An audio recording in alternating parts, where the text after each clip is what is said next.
Good morning. 10 के दमदार trades में आपका स्वागत है। वीरू और मैं रहेंगे अगले आधे घंटे आपके साथ। मानस जायसवाल और प्रशांत सावंत पिछले शो से हमारे साथ बने हुए हैं। उनके अलावा रचना वैद्य जुड़ेंगी और निर्मल बैंक से विकास सालुंके भी जुड़ेंगे अपनी टॉप ट्रेड्स के साथ। केपीआईटी टेक की सीएफओ प्रिया हार्डिकर से एक बातचीत होगी उनके नंबर्स को लेकर। उसके अलावा बंधन एएमसी के हेड इक्विटीज़ मनीष कुनवानी से मार्केट के बड़े ट्रेंड्स पर आज करेंगे एक खास चर्चा। लेकिन उससे पहले एक जरा मार्केट पर नज़र डालते हैं। इस समय market at days high, Nifty 53 point ऊपर, बैंक निफ्टी 100 पॉइंट ऊपर। लेकिन आज की हाईलाइट है stock specific mid cap index 2.5% ऊपर 48,102 पर इस समय। और एडवांस डिक्लाइन बहुत ही शानदार 2.7:1 का advance decline. Top gainer Tata Motors 4% ऊपर इस समय। उसके अलावा एम फाइनेंशियल यहाँ पर भी अच्छा मोमेंटम, करीब करीब 4% ऊपर। एक्साइड, नैल्को जो आज स्पॉटलाइट में भी था, रैमको सीमेंट्स, हिंदुस्तान कॉपर, वोल्टास भी देखिए नहीं गिरा खराब नंबर्स पर, और इनफैक्ट अब 2.5% ऊपर वोल्टास का स्टॉक। एसआरएफ में अच्छा मोमेंटम, फिर कोशिश कर रहा है डे हाई की तरफ जाने की। डीएलएफ, एसीसी, ये कुछ स्टॉक्स हैं जहां पर इस समय आपको अच्छा मोमेंटम दिखाई देगा। वीरू? बिल्कुल, आज नंबर्स पे रिएक्शन अगर आप देखें तो देख ही रहे हैं। आपने वोल्टास का जिक्र किया। निफ्टी इस वक्त डे हाई पर, बैंक निफ्टी इस वक्त डे हाई पर, और कुछ दिग्गजों में इस वक्त एलएनटी एक बार फिर से लेके आइएगा। पोस्ट नंबर्स आपकी स्क्रीन पे 3402, माफ़ कीजिएगा, डे लो पर 3402। और मैं इसका जिक्र इसलिए कर रहा था क्योंकि आज 27 अक्टूबर के बाद पहली बार ये अपने 50 डेमो को छूता हुआ, और इसकी 3400 की पुट इस वक्त डे हाई पर आती हुई क्रमबद्ध तरीके से ऑप्शंस इसके डे हाई पर ट्रेड करते हैं, पुट ऑप्शंस। पैनल आपकी स्क्रीन पे जिससे करेंगे बातचीत। मानस जायसवाल, प्रशांत सावंत, रचना वैद्य, विकास सालुंके हमारे से जुड़े हैं फ्रेश पर्सपेक्टिव लेके। रचना जी और विकास, आप दोनों को नमस्कार। रचना जी, आपका इस वक्त का कॉल क्या रहेगा? कन्विक्शन कॉल, 2 ट्रेड्स आपके। जी, गुड मॉर्निंग। और मेरा जो इस वक्त का कॉल रहेगा उसमें एक है दालमिया भारत जिसको हम लॉन्ग करेंगे फ्यूचर्स पे। दूसरा है गोदरेज प्रॉपर्टीज जिसको अगेन हम फ्यूचर्स पे लॉन्ग करेंगे। दालमिया भारत के पहले अगर हम लेवल्स की बात करें तो यहाँ पे एक पॉजिटिव स्विंग जो सुबह से बना हुआ है, करीब 2302 की तरफ फिलहाल प्राइस बैठा हुआ है। यहाँ पे अगर हम 2280 का एसएल लगा के इसको लॉन्ग करें तो ऊपर वाली साइड पे पहला हमारा टारगेट होना चाहिए 2320 और उसके बाद 2335। ये दो टारगेट के लिए इसको हम लॉन्ग करेंगे। और जो दूसरा है गोदरेज प्रॉपर्टीज, वो भी सुबह से कोशिश में लगा हुआ है कि कप स्विंग दे। हालांकि ज्यादा मूवमेंट अभी नहीं आई है, लेकिन प्राइसेस एट इम्पोर्टेंट सपोर्ट, तो यहाँ से अगर मूव बनता है तो सस्टेनेबल होना चाहिए, इसलिए हम इसको लॉन्ग कर रहे हैं। और यहाँ पे 2388 पे भाव बैठा हुआ है फ्यूचर्स पे। हम इसको 2365 के एसएल के साथ अगर लॉन्ग करते हैं तो पहला हमारा टारगेट होना चाहिए 2415 और उसके बाद 2430। चलिए अब विकास सालुंके को भी जोड़ लेते हैं। विकास जी, गुड मॉर्निंग। आपकी 2 ट्रेड इस समय की। गुड मॉर्निंग अनुज जी। देखो, ओवरऑल मार्केट में एक सेटअप तो यहाँ पे मुझे लगता है थोड़ा सा साइडवाइज देखने मिल सकता है, लेकिन स्टॉक स्पेसिफिक मुझे लगता है अच्छा मोमेंटम देखने मिलेगा। जैसे कि एसआरएफ ने हमने देखा है कि कल एक अच्छा डाउनफॉल देखने के बाद एक साइडवाइज मोमेंटम कर रहा था बहुत दिनों से। आज वापस वहां से वापस 2250 के ऊपर अभी ये वापस ट्रेड करते हुए देखने मिल रहा है। हमने देखा है कि आज के डे लो से अगर आप बात करो तो ओपन आर जो लो है वो एक ही है, सेम लेवल पे ओपन हुआ था और वहां से लो करके आज इंट्राडे में एक अपमूव देखने मिल रहा है। तो 2400 के टारगेट के लिए यहाँ पे एसआरएफ बाय करना है। 2210 का स्टॉप लॉस यहाँ पे रिकमेंड करूंगा। और यहाँ पे मुझे लगता है कि जिस हिसाब से हमने देखा कि पूरे 2 महीने में हमने देखा है कि एक रेंज में ट्रेड करते हुए देखने मिल रहा था, वापस नीचे की एक बेस बना के वापस ये ऊपर आते हुए देखने मिल सकता है। तो एसआरएफ बाय रहेगा। 2400 पहला टारगेट यहाँ पे देखने मिलेगा। दूसरा रहेगा कॉनकॉर में हमने देखा था कि 2 दिन पहले एक अच्छा वॉल्यूम ब्रेकआउट देखने मिला था। बैक टू बैक 2 दिन में एक वॉल्यूम ब्रेकआउट विद प्राइस के साथ इसमें देखने मिला था। तो मुझे लगता है ये भी काउंटर ऊपर में 900 के आसपास के टारगेट के लिए पोटेंशियल दिखा रहा है। तो मुझे लगता है 900 के टारगेट के लिए कॉनकॉर यहाँ पे बाय करना है। नीचे में 860 का स्टॉप लॉस लगा के ये भी कॉल 1 से 2 दिन के पॉइंट ऑफ व्यू से मुझे लगता है कि एक अच्छा रिटर्न यहाँ पे देखने मिल सकता है।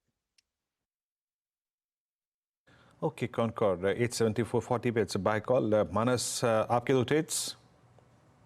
देखिए, एक लॉन्ग साइड पे ट्रेड रहेगा और एक शॉर्ट साइड पे ट्रेड रहेगा। तो पहले शॉर्ट साइड के ट्रेड की बात कर लेते हैं। चोला फाइनेंस में बिकवाली करने की राय रहेगी। स्टॉक अपने 100 डे मूविंग एवरेज के नीचे फिसला है, लोअर टॉप लोअर बॉटम्स का ट्रेंड है, तो करंट लेवल्स पे आप चोला फाइनेंस में बिकवाली करने का ट्रेड ले सकते हैं। स्टॉप लॉसेस 1206 के रहेंगे, 1206 का आपको स्टॉप लॉस लगाना है। नीचे की तरफ 1120 तक के टारगेट आपको चोला फाइनेंस में देखने को मिल सकते हैं, तो 1120 के टारगेट के लिए चोला फाइनेंस में बिकवाली करनी है। और जो ट्रेड लॉन्ग साइड पे लेना है वो मेट्रोपोलिस है। अगर आप मेट्रोपोलिस के पैटर्न देखेंगे तो आज हमें एक फ्रेश ब्रेकआउट देखने को मिला है। 100 डे 20 डे मूविंग एवरेज रीजन हो गए, एक प्राइस ब्रेकआउट देखने को मिला है, तो करंट लेवल्स पे मेट्रोपोलिस में खरीदारी करने की राय रहेगी। स्टॉप लॉसेस 1590 1590 का स्टॉप लॉस लगाइए और 1725 के टारगेट सेट करिए। ओके, चलिए ये होगी मेट्रोपोलिस। आशीष जी, आपकी फ्रेश ट्रेड इस समय की? ओएनजीसी में खरीदारी की सलाह रहेगी। सेटअप काफी स्ट्रांग बना हुआ है ओएनजीसी में कंटिन्यूअसली, और जिससे आपका मोमेंटम है वो काफी इंप्रेसिव लग रहा है। तो 245 का एसएल लगा ये एक सेकंड आ रहा हूँ आपके पास। थोड़ा सा यहाँ पर इशू हो रहा है बैंडविड्थ का, एक बार इसको सॉर्ट करते हैं। प्रशांत जी भी हैं हमारे साथ। एक्चुअली आज 5 लोग हैं पैनल में। प्रशांत जी, आपकी ट्रेड्स इस समय की? जी अनुज जी, मेरा फर्स्ट पिक होगा हिंडाल्को। मुझे लग रहा है मेटल सेक्टर एक अच्छी मूव दे सकता है अभी, और हिंडाल्को में मेरा स्टॉप लॉस होगा 565 565। जो टारगेट में देख रहा हूँ वो होगा 590 से लेके 595 590 595 के जोन में। और नेक्स्ट ट्रेड में वही कंटिन्यू करना चाहूंगा जो पिछले शो में रेकमेंड किया था, एबीएफआरएल। यहाँ पे मूव अच्छी पिकअप हो रही है। स्टॉप लॉस रखेंगे 235 पे और टारगेट रेस करेंगे 260। ओवरऑल मुझे लग रहा है कि अब ये स्टॉक एक सस्टेनेबल ब्रेकआउट दे सकता है। ओके, चलिए अब ट्राई करते हैं अगर आशीष भैरी जी का वो बैंडविड्थ इशू सॉल्व हुआ। आशीष जी बताइए, सॉरी, आपकी ट्रेड्स।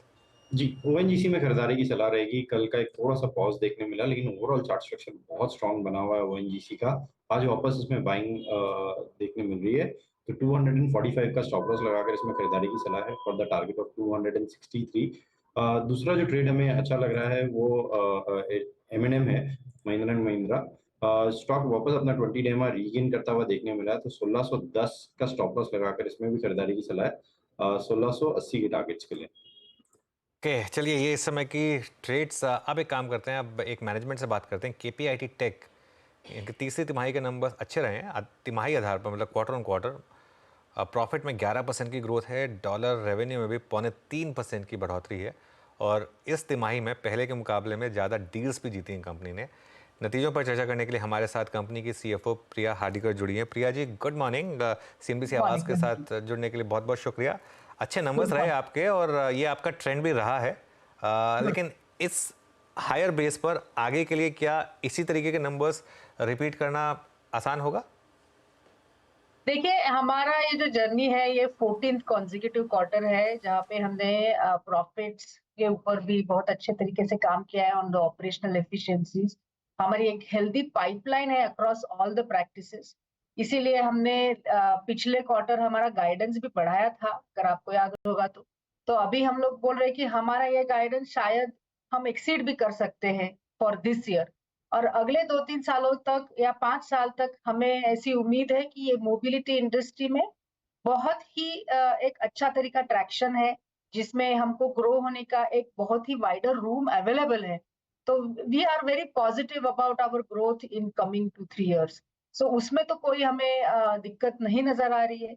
हमारे क्लाइंट्स के साथ हमारी अच्छी पार्टनरशिप, एक स्ट्रेटेजिक पार्टनरशिप है कि जिनके एसडीवी प्रोग्राम्स हो या शायद उनके अदर प्रोग्राम्स हो, जैसे आउटसाइड द कार जो होता है, जिनके बिजनेस मॉडल चेंज के लिए हम लोग उनके साथ काम कर रहे हैं, उस तरीके का अट्रैक्शन बहुत ही अच्छा है।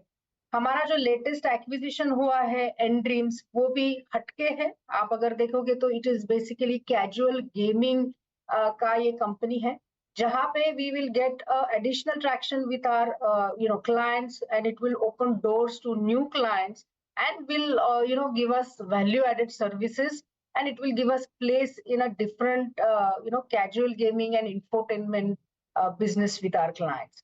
So बहुत ही उम्दा तरीके से हम हमारा फ्यूचर अभी देख रहे हैं। बिल्कुल नहीं, एक्चुअली मैं इसलिए भी पूछा आपसे क्योंकि आपने मोबिलिटी बिजनेस की बात की। अभी टाटा टेक के भी नंबर्स आए थे, वो भी ऑलमोस्ट सेम स्पेस में है। उन्होंने कुछ स्लो डाउन की बात की थी विनफास्ट के साथ। टेस्ला ने भी बात की है कि शायद थोड़ा सा ग्रोथ स्लो डाउन होगी, तो इस वजह से पूछा था कि क्या नियर टर्म में थोड़ा प्रेशर आ सकता है? देखिए, पिछले टाइम भी मैंने बोला था इन सम ऑफ द कॉल्स, हमारी मैनेजमेंट बरकरार रही है ये पोजीशन पे कि हमारे क्लाइंट्स की तरफ से हमें कोई ड्रॉप का नजरअंदाज नहीं है। We are very closely connected with our clients, और हमें तो कोई ऐसी स्लो डाउन की खबरें हमारे क्लाइंट्स की तरफ से नहीं है। हैविंग सेड दैट, हम लोग बहुत ही वॉचफुल है ऑन द सिचुएशन। बाकी के लोगों की बात करें तो कौन सी ज्योग्राफी में हम आप प्रेजेंट है उसके ऊपर भी थोड़ा बिजनेस का ट्रैक्शन अलग होता है। अब टेस्ला का अगर बात करेंगे तो उन्होंने जो एक एक्सपेक्टेशन प्रोबेबली सेट किया था on their growth, which probably is working out, उस लिटिल स्लोअर है।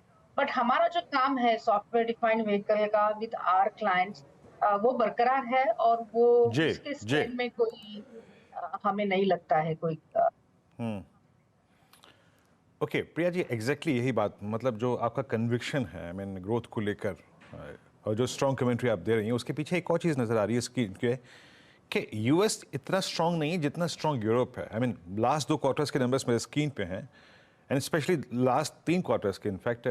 तो आपके इस स्ट्रॉन्ग कमेंट्री के पीछे और स्ट्रॉन्ग कन्विक्शन के पीछे क्या यूरोप सबसे बड़ा एक ठोस कारण है, और क्या अगले 1-2 क्वार्टर्स में यूरोप ही ड्राइविंग फोर्स रहेगा?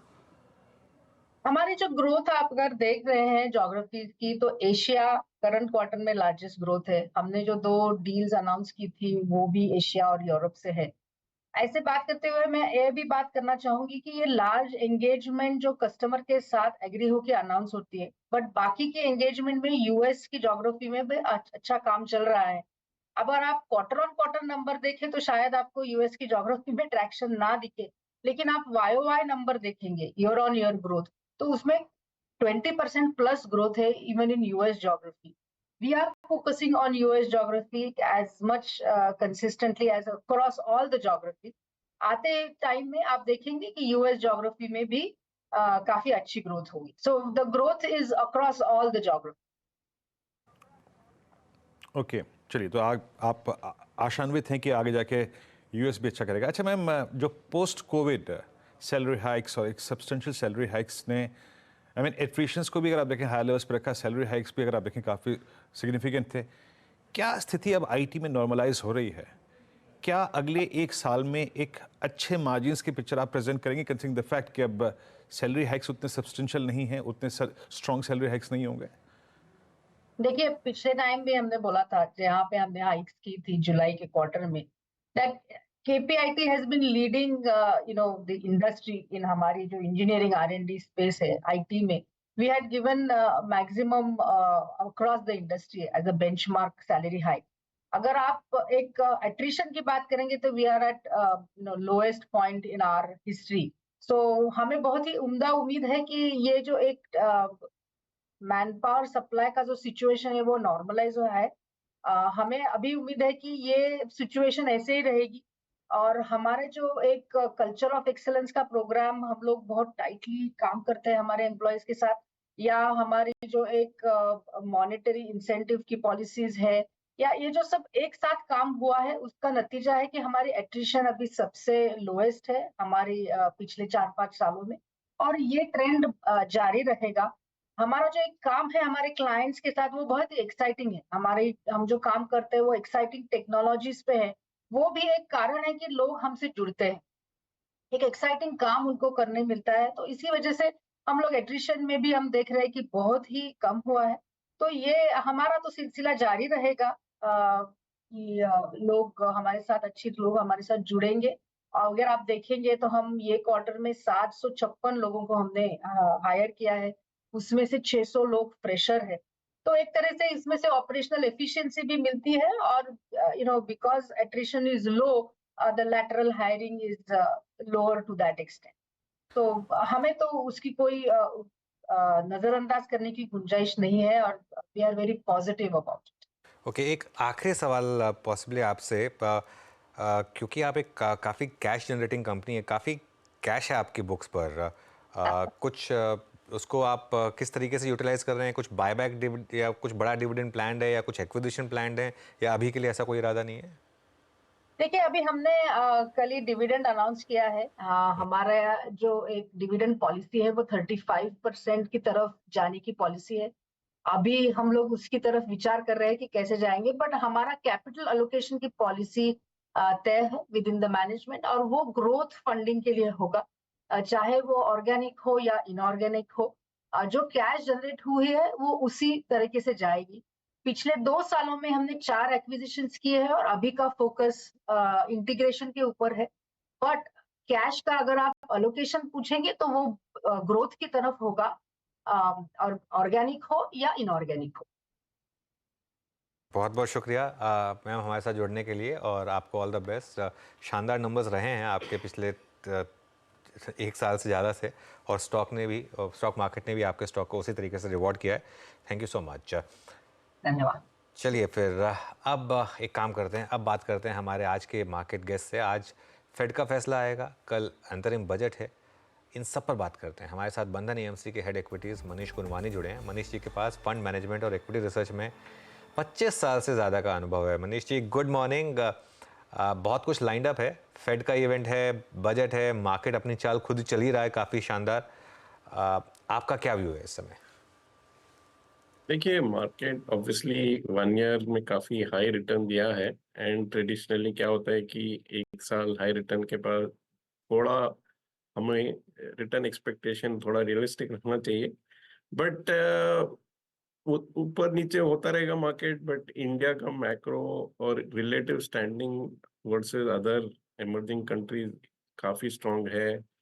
मुझे लगता है कि डॉलर भी मीडियम टर्म में वीक रहेगा, तो ग्लोबली लिक्विडिटी स्ट्रांग रहेगी, और with in India also domestic liquidity is quite strong. Fixed income से रियल एस्टेट और इक्विटीज की तरफ काफी सेक्युलर ट्रेंड है फ्लोज का। तो ओवरऑल लिक्विडिटी स्ट्रांग है, कॉर्पोरेट अर्निंग्स स्टेबल हैं, जियोपॉलिटिकल और पॉलिटिकल स्टेबिलिटी है, तो मेरे ख्याल से काफी रीजन है इक्विटीज पे ऑप्टिमिस्टिक रहने के लिए।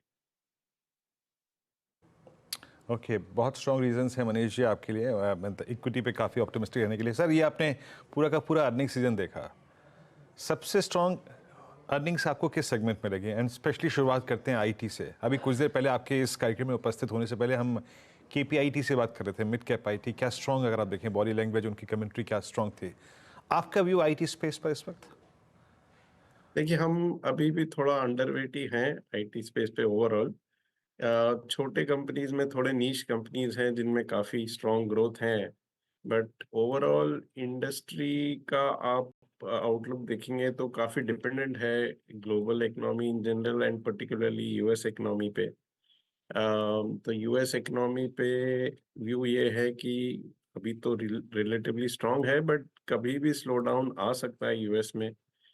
आईटी के वैल्यूएशंस 1-2 साल में करेक्ट रहे हैं, बट आप 5 साल का व्यू लेंगे तो 2016-17 की तुलना में वैल्यूएशंस अभी भी रिलेटिवली हाई है। और थर्डली ये भी है कि हमारा थोड़ा व्यू ये है कि करेंसी रुपी फ्लैट रह सकता है काफी टाइम के लिए। तो ये जो एक्सपोर्टर्स को बेनिफिट होता था ट्रेडिशनली रुपी डिप्रिसिएशन का, वो अभी आगे जाते हुए काफी संभावना है कि वो बेनिफिट ना हो। तो ये सब रीजन के लिए it is good cash flow generating sector, quality of companies is good, but ऐसा कुछ हमें बड़ा रिटर्न ओवरऑल सेक्टर में नहीं दिख रहा है अभी। ओके चलिए ये तो हो गई आईटी पे बात। मीनवाइल एक बार निफ्टी बैंक लेके आइए। निफ्टी बैंक ने आज वो करा, और करवाया किसने, जरा एक बार एचडीएफसी बैंक रखिएगा। एचडीएफसी बैंक जिसको लेके सबसे ज़्यादा बाजार में असुविधा थी, दुविधा थी, आज वही अगर आप देखें चल पड़ा 1466, और bank Nifty 100 day exponential moving average को पार करके almost on the verge of striking 46,000 है। अच्छा मनीष जी, अब एक बार आते हैं बैंकों के अर्निंग्स पे। आई थिंक एचडीएफसी अच्छा खासा अगर आप देखें आज सुर्खियों में है, चर्चाओं के बीच में रहा, और सरकारी बैंकों और I think PSU banks, sorry private banks के बीच में एक अच्छी तुलना भी की गई इस क्वार्टर में। आपका कन्विक्शन अभी भी इस प्राइस पे किस वर्टिकल पे ज़्यादा है, पीएसयू बैंक्स पे या फिर प्राइवेट बैंक्स पे? प्राइवेट बैंक्स पे इस प्राइस पे जो डैमेज पिछले लगभग 2 महीने के अंतराल में हुआ है उसको देखने के बाद? नहीं, पर्सनली हम लोग का व्यू ये है कि अभी भी पीएसयू बैंक्स और more than PSU banks, NBFC और इंफ्रास्ट्रक्चर फाइनेंसिंग कंपनीज जो हैं उन पे रिलेटिवली ज़्यादा है वर्सेस प्राइवेट बैंक्स, क्योंकि प्राइवेट बैंक्स में देखिए 3 इश्यूज हैं मेरे ख्याल से। एक तो डिपॉजिट साइड स्पेशली कासा में प्रेशर है। सेकंड ऑन लेंडिंग, जनरली अभी क्रेडिट कॉस्ट कम है बट थोड़ा फेयर रिटेल लेंडिंग में क्रेडिट कॉस्ट बढ़ने का है, और वो ज़्यादा प्राइवेट बैंक्स में है वर्सेस एनबीएफसी और पीएसयू बैंक्स में। एंड थर्डली, ओवरऑल थोड़ा टेक्नोलॉजी डिसरप्शन हो रहा है पेमेंट्स डिस्ट्रीब्यूशन ये वो में, और ये थोड़ा क्रेडिट कार्ड जैसे बिजनेस पे अफेक्ट कर रहा है। तो थोड़ा प्रॉफिट पूल जो बोलते हैं सेगमेंट्स का, थोड़े सेगमेंट्स में टेक्नोलॉजी का भी डिसरप्शन है। तो ये 3 चीज से हमको लगता है कि जो हम लोग प्रीमियम वैल्यूएशन देते हैं प्राइवेट बैंक्स को, अभी ये स्टेज हमारे व्यू में नहीं पहुंचे हैं कि जो एनबीएफसी और इंफ्रास्ट्रक्चर फाइनेंसेस हैं उनका जो रिलेटिवली वैल्यूएशन कम है वो अभी अभी भी हमको ज़्यादा अट्रैक्टिव लग रहा है। ओके। मीनवाइल मार्केट में अब बहुत शानदार मोमेंटम है। अब देखिए निफ्टी करीब करीब 100 पॉइंट ऊपर, और जैसा वीरू ने कहा बैंक निफ्टी में एक रिवर्सल आया बहुत शानदार तरीके से। बैंक निफ्टी में रिवर्सल 450 पॉइंट का अब अपमूव, और डे लो से अगर आप देखेंगे तो डे लो से तो इसने करीब करीब 800 पॉइंट का रिवर्सल दिखा दिया है। डे लो से एक बार रिकवरी दिखा दीजिए बैंक निफ्टी की। अब इशू यही है कि वो रेंज है 44,800 टू 45,800 की रेंज है। अब हम रेंज के अपर एंड पे आ गए हैं। अब ये समझना ज़रूरी होगा कि ये 45,800 पर टिक रहा है नहीं, लेकिन एक चीज़ तो क्लियर है कि इसने अपना जो 200 डे मूविंग एवरेज है उसको बार बार बचाया, और आज भी ये चीज़ क्लियर हो गई यहाँ पर।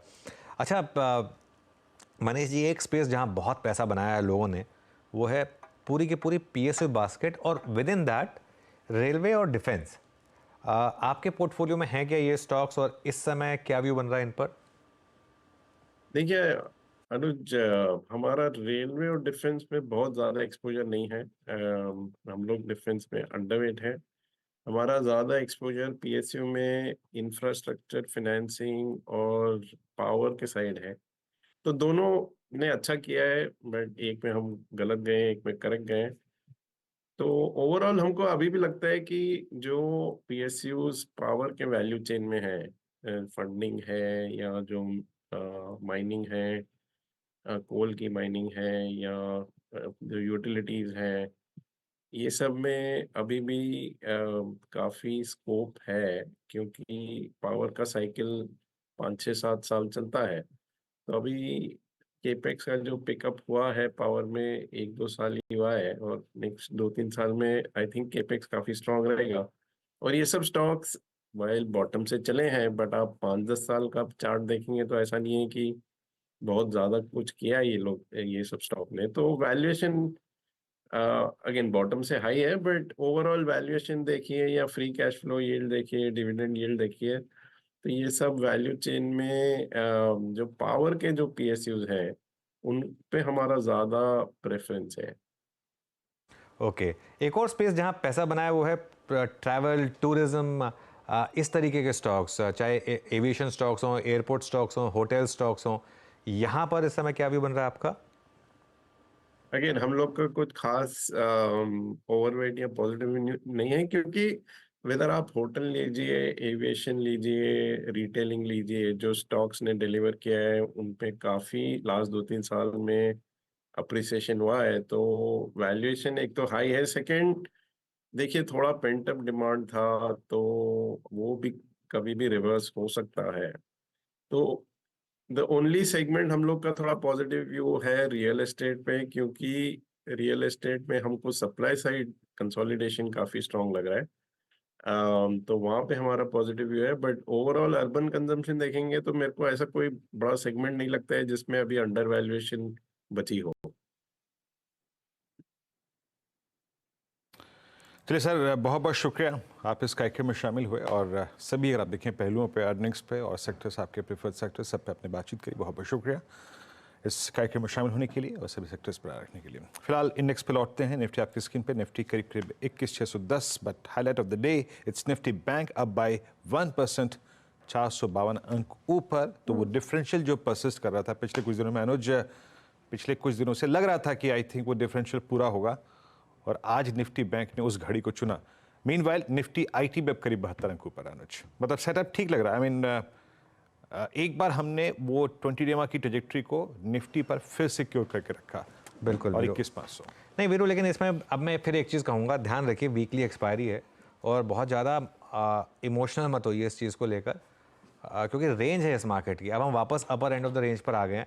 और देखिए आज सुबह जो हमारी निफ्टी की स्ट्रैटेजी थी, इनफैक्ट एक बार निफ्टी की जो सुबह की स्ट्रैटेजी थी उसको एक बार रिविजिट कर लेते हैं। हमारा एक व्यू था कि एक बार 21,500 के ऊपर निकल जाए, फिर वहाँ पर आप बाय करिए और 21,429 का स्टॉप लॉस लगाइए। सुबह 21,448 तक गए थे हम, और वहाँ पर आपको फर्स्ट रेजिस्टेंस मिलेगी 21,650 टू 21,700 में, और वो एक जोन है जहाँ पर मैं अभी भी कहूँगा कि एक बार प्रॉफिट बुक करने का सोचिएगा 21,650 और टू 21,700। अगर वो पॉइंटर्स हैं तो वो चला दीजिए, क्योंकि उसके बाद बड़ी रेजिस्टेंस आपके 21,750 से 21,800 के बीच में आने वाली है। तो ये दो रेजिस्टेंस लेवल्स थे, लेकिन मार्केट ने आज एक चीज़ जो बहुत क्लियर की है, इससे पहले वाले पॉइंटर्स चलाइए, एक सपोर्ट लेवल को रिस्पेक्ट किया इसने, और एक बाय जोन को रिस्पेक्ट किया। 21,500 का जो बाय जोन था उसको रिस्पेक्ट किया मार्केट ने, और स्टॉप लॉस नहीं तोड़ा। 21,429 का जो स्टॉप लॉस था उसको नहीं तोड़ा। तो वो एक इंटरेस्टिंग चीज़ थी यहाँ पर, और इसके लिए ये हमारा एक व्यू लिया गया था कि 21,500 के आसपास खरीदें, इसको मतलब उसको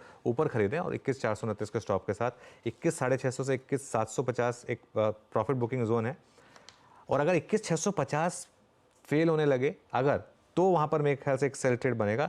बैंक निफ्टी पर भी व्यू अब मेरा बहुत क्लियर है। 45,800 पर आप बाय नहीं है, अब 45,800 पर आप थोड़ा प्रॉफिट बुक करिए, साइड में हट जाइए, क्योंकि मार्केट थोड़ी सी वॉलेटिलिटी दिखाता रहेगा, इस चीज़ का ध्यान रखिए। लेकिन हाँ, मोमेंटम अच्छा है इस समय बैंक निफ्टी में। जिस तरीके से HDFC बैंक ने रिवर्सल दिखाया, वो एक बहुत बड़ा पॉजिटिव है वीरू बैंक निफ्टी के लिए।